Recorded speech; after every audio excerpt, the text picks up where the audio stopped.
In today's video, I'm going to teach you how to format tables in Google Docs. Let's dive right in and get started on making your tables not only functional, but also visually appealing. First things first, you'll need to open a web browser and perform a quick search for Google Docs. Once you're there, go ahead and log in with your Google account credentials. If you don't have a document ready, you can either create a new one or open one that's already been saved in your drive. With your document open, focus on the table aspect of your text. If your document doesn't have a table yet, simply add one by navigating to the Insert menu at the top, selecting Table, and choosing your preferred dimensions. If a table is already in your document, click on it to activate it.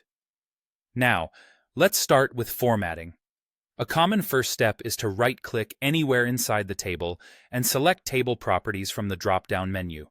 This will open a sidebar where all the customization options are.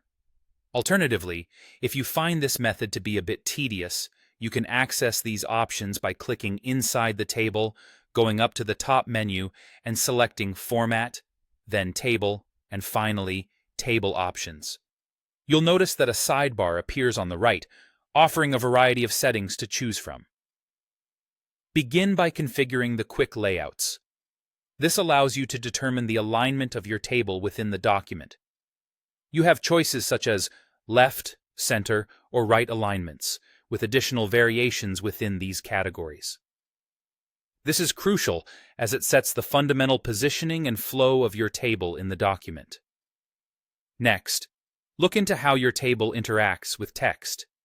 You have the option of choosing between inline display or wrapping the text around your table.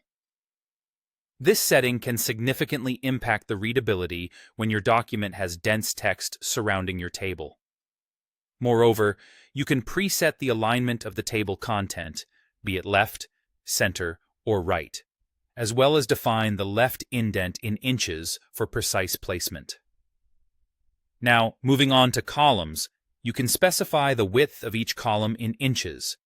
This is particularly useful when dealing with varying content types. You can even define the column data type to include options such as date, drop-down menus, files, people references, or voting chips, depending on your specific needs. For rows, you can dictate the minimum row height, pin header rows to keep them visible across pages, and even allow rows to overflow across pages, ensuring the table maintains its structure. Finally, customize individual cells. You can adjust the vertical alignment of a cell's contents, setting it to top, middle, or bottom. Furthermore, specify the cell padding to give your information some room to breathe within the table.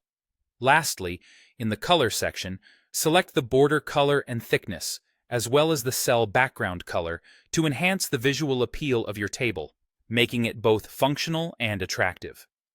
With these steps, you can ensure your tables in Google Docs are formatted accurately and suited to your document's unique requirements. Thank you for joining me today, and I hope this guide helps you create beautifully organized tables in your future projects.